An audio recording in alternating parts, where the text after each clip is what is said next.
So when I was 12 years old, I made candles in my basement with my father. That was really my first jump into going into business. I made 3 different candles, a Christmas tree candle, a tapered candle, and an icebox candle. And I went door to door, knocking on doors, taking orders, and then went back to my basement and made candles with my dad. My father died when I was 23 years old, and I have this really fond memory of doing something with my father. And then fast forward 50 years, and Kenny, my son, comes to me and he has this idea that he'd like to do something like this. And he got the idea by visiting something very similar. And the more I thought about it, I thought it would be such an exciting thing to do with my son, but also a flashback to go back and visit making candles that I did with my dad.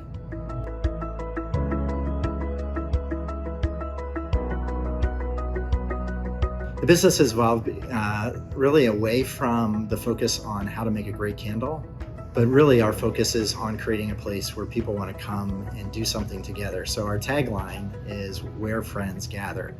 And so I get an extreme amount of joy just watching 6 people come in here, 8 people come in here, sometimes 30 people come in here, and they're just laughing and giggling. And for me, the candle is really just a metaphor for people having a fun time together.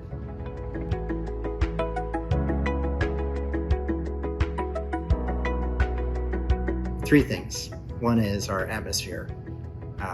If the camera could look around here, people walk in here and they go, this is just a nice place. It smells great in here. So the aesthetics are nice. People just want to be here. We hear that a lot. The second is all the science that we've put behind making a great candle. So there are elements. How hot is the temperature of poured wax?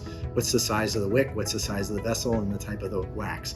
You have to get all of those elements right together for there to be a great candle made. So we've scienced that so that people are going to make great candles. And then the other thing is we have candle making classes where every month we have a different candle of the month. Last month it was the banana split. And so they're the 3 things: is the aesthetics, people are going to make a great candle, and then we have these candle making classes.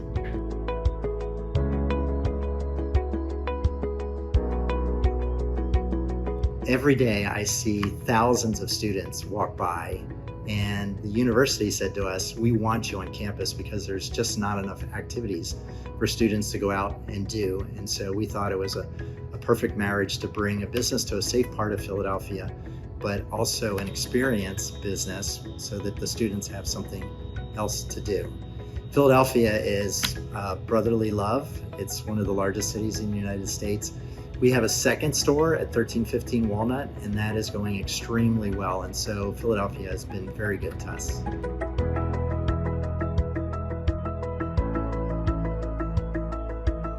Yeah, there's 2. I used to have breakfast once a month with Ed Herr of Herr's Potato Chips. Ed is now the CEO, president of Herr's Potato Chips. He was really a spiritual leader for me. And then I had breakfast once a month with Jonas Byler. Jonas Byler was married, or is married, to Annie Ann's of Annie Ann's Pretzels. And so they were 2 business leaders that mentored me. Jonas Byler gave me some advice when you feel stressed about making a decision.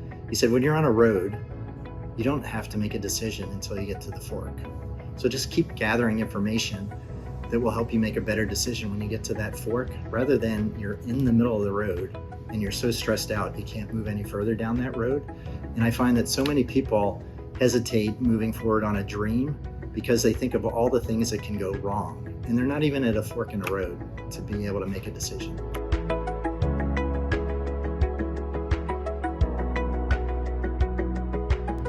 I just got back from Alaska this morning. Next on the list is New Zealand.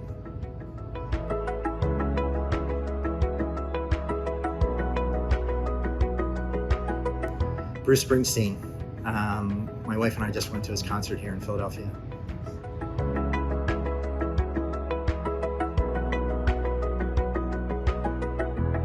Franklin's Table. I just had lunch there.